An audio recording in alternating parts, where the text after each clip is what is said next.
what's up and welcome. I'm the one and only West Coast King, and welcome back to Major League 90, where we are talking Major League Soccer, and the playoff hunt is really heating up now. This past weekend had a lot of games with playoff implications involved, and this is the only time I'm going to say it in this episode, because I could say it when we talk about every single one of these results, but this is the MLS. Anything could happen. Any team could jump up and make the playoffs. Any team could win the MLS Cup.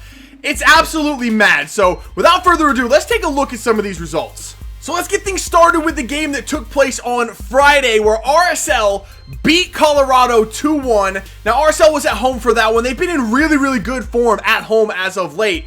But RSL just continues to get things done. They're a team that not a lot of people are talking about, but quietly they continue to get results. They're up to second place now in the Western Conference. In their last 5 games, they have 3 wins, no draws, 2 losses. Those 2 losses came on the road to Toronto and Seattle, so you can't really fault them for that. And they were both losses by only 1 goal. So they were at least close in those games as well.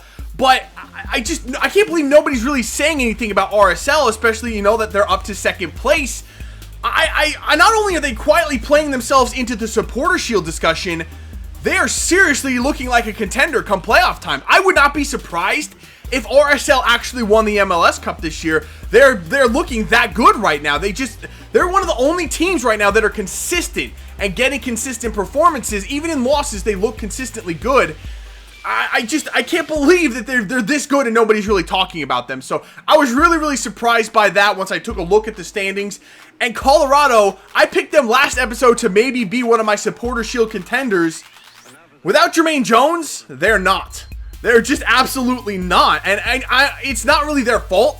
Every team is built like that. You take one big player out of each team, and suddenly they're not the same team. Colorado's not the same team without Jermaine Jones. Seattle clearly not the same team without Clint Dempsey. And we're about to find out how good Toronto are going to be without Giovinco. We'll get to that in just a minute, but I don't know. Our RSL definitely a team on the rise. Colorado maybe a team on the decline. Now, the last playoff spot in the Eastern Conference is going to be really interesting to watch coming down to the wire. It's between DC United and Orlando City. Both teams won on the weekend. DC United did it in fantastic fashion. They blew out Chicago 6-2. Now, as impressive as that was, scoring 6 goals, very nice. Patrick Mullins getting the hat trick. A player that I thought was a sneaky good acquisition when they got him in this last transfer window. Looking like he's coming good at the right time for them. They scored 6 goals, that's all great. But they also gave up 2 goals at home to Chicago. That raises some red flags to me, and it's not like they were way out in the lead. They were cruising, they put it on cruise control and they were just coasting to the finish when they gave up those 2 goals.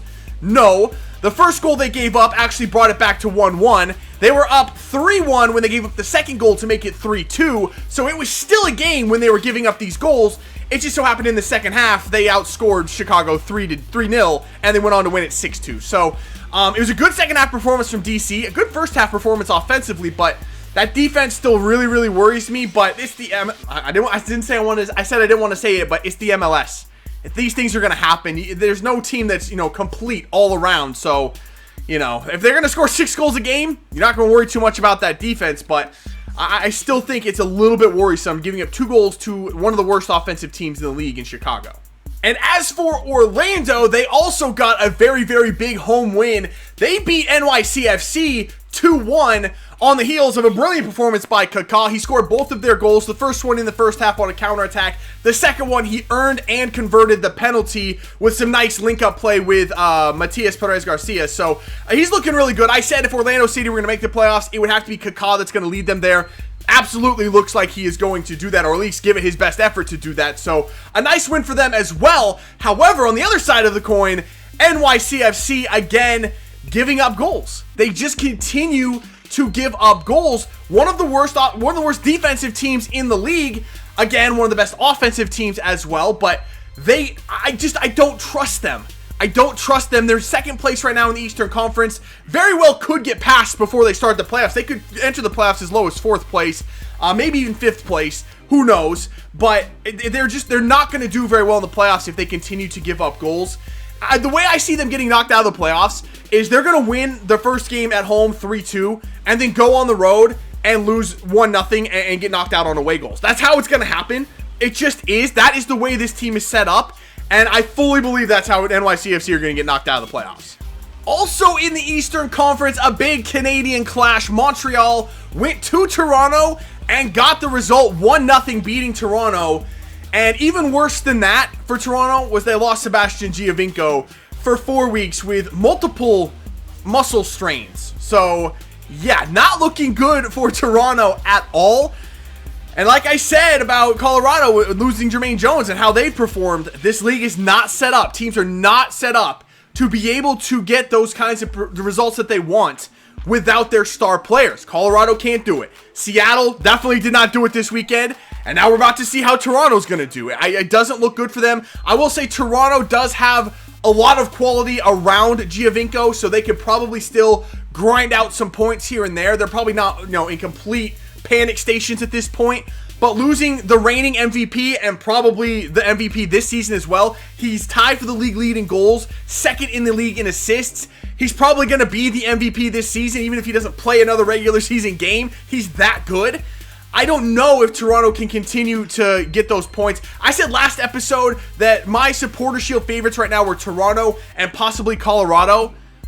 Not anymore. Not anymore. I don't think either one of those teams are Supporter Shield contenders. I say it's back now to Dallas and possibly RSL. I mean, it's the MLS. Anything could happen, and it's happening. It's happening. It's absolutely happening. Any team could win. Sticking again in the Eastern Conference, maybe the race I'm most excited to watch play out, or at least the funniest damn thing that's happening in the league right now, is the complete ineptitude of the bottom teams in the Eastern Conference. Columbus, to their credit, is doing their best to stay out of the bottom spot. They won. They beat San Jose, who, again, I still don't think is a playoff team in the Western Conference. They beat them 2-0. But New England still has not scored a goal. I think the last goal they scored, we were still using carts and buggies to get around. Yeah, it's actually been quite a long time since New England has actually scored a goal. 4 games now running where they put up a massive donut in the goals column. What the heck? They were the worst defensive team in the league for the whole season. It's a bad time to turn into the worst offensive team too. I 100% believe New England's going to finish in last place. I think they're 4 points clear right now of Chicago, but Chicago has 4 games in hand. They played 4 fewer games than New England has, which is just ridiculous. That's just the MLS scheduling at its best. But but Chicago just got blown out by 4 goals against DC United.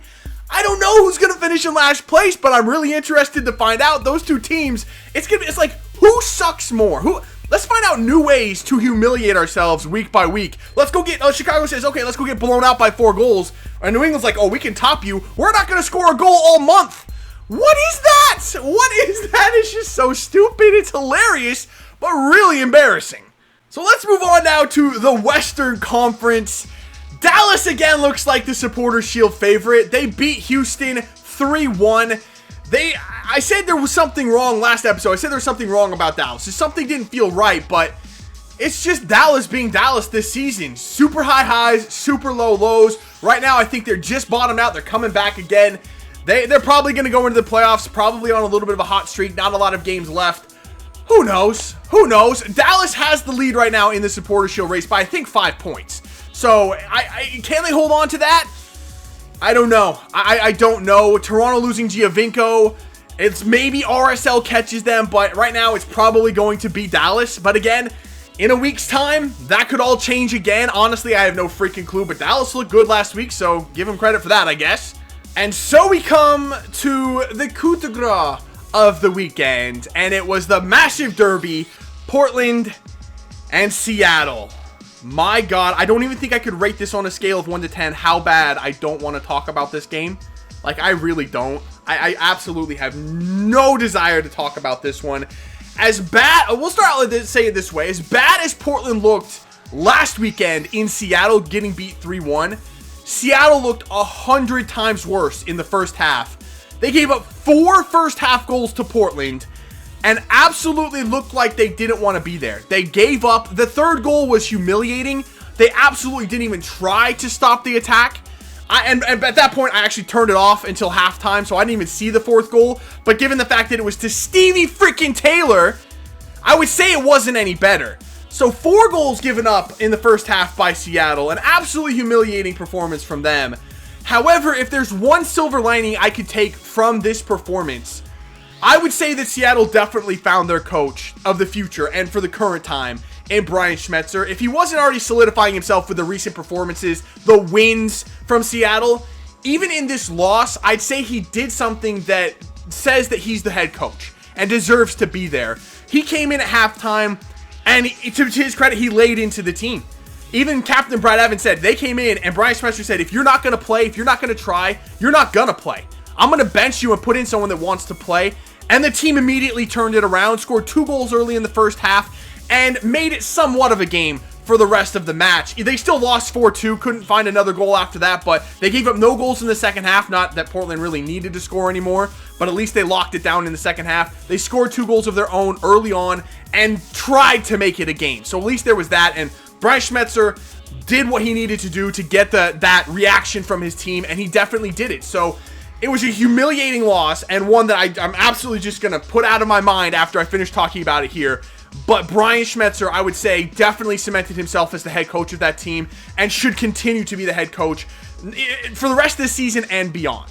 So to round things off today, let's have a look at the standings and see what these results did to the tables. Starting off in the Eastern Conference, actually nothing changed. Not a single team moved a position at all. Everything's still exactly the same as it was coming into the weekend. Toronto still stays in first place despite their loss and the loss of Giovinco. New York City, same thing. They lost but stay in second place. New York Red Bulls and Philadelphia both won, and they stay in third and fourth place. Now, all three of those teams are within all 4 of those teams are within 3 points of each other, all having played 27 games. It's going to be a sprint to the finish in the Eastern Conference for first place. I have no idea who's going to win it. Honestly, have no idea. Toronto without Giovinco. Hell, it could be Philadelphia, another team that nobody's really talking about, but still very, very good and only getting better. Maybe Philadelphia comes in and takes first place in the Eastern Conference heading into the playoffs. It's anybody's guess, but the rest of the playoff teams in the East, Montreal stays in 5th. DC United holds on to that 6th place spot. Orlando still 1 point back. In the Western Conference, not a whole lot of movement, but still, there were a couple of changes. Dallas stays in first place. Maybe they put enough distance between themselves and the rest of the field to hang on to that supporter shield. Again, who knows? They may do it. They may completely fall apart. It's anybody's guess. But second place now is RSL. They jumped up above Colorado with their win. Once Colorado gets Jermaine Jones back, though, I think they'll turn things around. That's just how the league works. So I'm not too worried about Colorado falling down a little bit at this point. They're still absolutely a playoff team and probably one of the best 3 teams in the Western Conference. So no worries about them. Once they get Jermaine Jones back, they will be fine. LA Galaxy stays in 4th place, and that's actually interesting. Nobody's really talking about them because they haven't actually done much recently. They drew over the weekend against Vancouver. The game before that, they drew on the road against Chicago, so they're picking up points very slowly, but they're not winning many games. On top of that, they may actually be losing Nigel de Jong this transfer window to Galatasaray, that he may be sold to Galatasaray, so it's going to be interesting to see what happens with LA, but I would still say they're probably a playoff team. Sporting Kansas City stays in the 5th place spot. And Portland, biggest win of the weekend, I would say, staying in the 6th place spot, but also putting a little bit of distance between themselves and those 3 teams that are right on their heels. San Jose lost, Seattle lost, and Vancouver again drew with LA. So Portland gave themselves a bit of breathing room, but still quite a few games, quite a bit of points left to play for. Anything could happen. Any team out of those 4 could take that 6th and final spot. Alright, so that is going to do it for this episode, and I think I'm going to do an episode like this every single week throughout the rest of the regular season, and of course throughout the playoffs as well. Nearly every single game right now has playoff implications because so many teams are still in the playoff chase. It's absolutely fascinating to see which teams are getting hot at the right moment, which teams may be faltering a little bit. So if you want to see an episode like this every week, make sure to let me know in the comments below, or any other feedback, thoughts, or comments you have, make sure to leave down below, and I'll try to respond to as many as possible as always. But that is going to do it for this one. If you did enjoy it, make sure to let me know by leaving a like below, subscribe if you're new, and I will see you when we come back for some more Major League 90. See ya.